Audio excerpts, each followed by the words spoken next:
বাংলাদেশ ও ভারতের মধ্যে বিদ্যমান চরম কূটনৈতিক উত্তেজনার মাঝেও আসন্ন সাধারণ নির্বাচন সম্পর্কের পুনর্গঠনে একটি নতুন সমঝোতার পথ খুলে দিতে পারে বলে মনে করছেন দক্ষিণ এশিয়া বিষয়ক বিশ্লেষক মাইকেল কুগেলম্যান।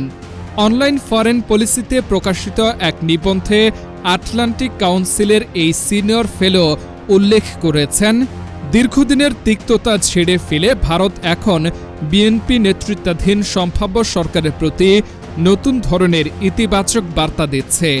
বিশেষ করে বিএনপির চেয়ারপারসন ও সাবেক প্রধানমন্ত্রী খালেদা জিয়ার মৃত্যুতে ভারতের প্রধানমন্ত্রী নরেন্দ্র মোদীর শোকবার্তা এবং ঢাকায় জানা যায় পররাষ্ট্রমন্ত্রী এস জয়শঙ্করের উপস্থিতি দিল্লির এই কৌশলগত পরিবর্তনের স্পষ্ট ইঙ্গিত।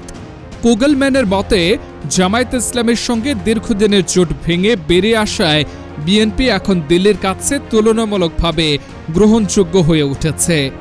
গত 5ই আগস্ট শেখ হাসিনার ক্ষমতাচ্যুতির পর থেকেই দুই দেশের সম্পর্কের অবনতি শুরু হয়, যা বর্তমানে ক্রিকেটের ময়দান পর্যন্ত গড়িয়েছে।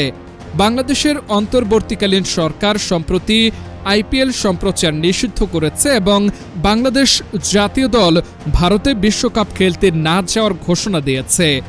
কুগেলম্যান তার বিশ্লেষণে দেখিয়েছেন, একদিকে বাংলাদেশিরা বিশ্বাস করেন ভারত দীর্ঘদিন ধরে তাদের অভ্যন্তরীণ রাজনীতিতে হস্তক্ষেপ করেছে, অন্যদিকে ভারতীয়দের ধারণা হাসিনাবিহীন বাংলাদেশে কট্টরপন্থীদের উত্থান ঘটছে। শেখ হাসিনাকে আশ্রয় দেওয়া এবং তাকে হস্তান্তরে অস্বীকৃতি জানানো ঢাকার অবস্থানকে আরও কঠোর করেছে, বিশেষ করে যখন বাংলাদেশি আদালত তার অনুপস্থিতিতেই তাকে মৃত্যুদণ্ড প্রদান করেছে। দুই দেশের অভ্যন্তরীণ রাজনৈতিক বাস্তবতা এই সম্পর্কের উন্নয়নের পথে বড় বাধা হিসেবে কাজ করেছে।